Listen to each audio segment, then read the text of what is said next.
Coucou tout le monde, je suis ravie de vous retrouver sur ma chaîne. Alors la semaine dernière, j'avais fait une vidéo donc sur pourquoi on a mal au ventre avec les différentes causes alimentaires. Cette semaine, j'avais envie de vous parler des différentes pathologies qui découlent des maux de ventre.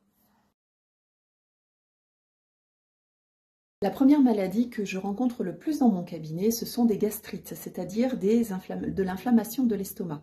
L'inflammation de la muqueuse donc, de l'estomac qui, bien sûr, est due à trop de sécrétion d'acide chlorhydrique et souvent qui entraîne des remontées acides.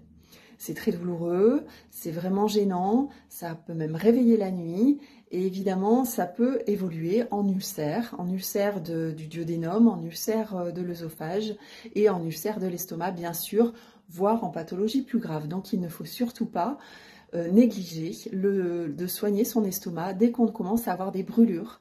Et déjà on commence à arrêter tout ce qui est café et tout ce qui est pimenté.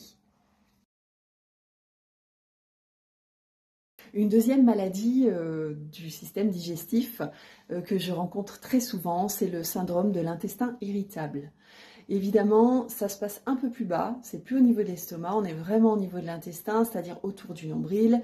Et là, pareil, inflammation, irritation, qui entraîne des ballonnements, qui entraîne des spasmes, des douleurs vives, qui entraînent bien sûr après des problèmes de transit, des problèmes de sel et bien sûr, surtout, des problèmes d'absorption de nutriments.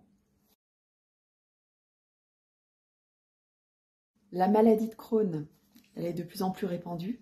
C'est une maladie qui est très difficile à traiter, qui entraîne beaucoup de diarrhée et énormément de douleurs au niveau du ventre.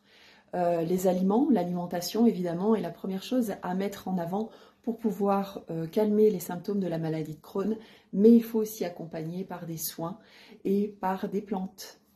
Alors ces trois maladies que je rencontre très souvent dans mon cabinet, mais il y en a beaucoup d'autres, qui bien sûr viennent perturber toute la digestion, le transit, l'absorption des nutriments et bien sûr par ricochet, ça va forcément agir sur notre système nerveux, c'est-à-dire notre sommeil, notre morale, notre vitalité.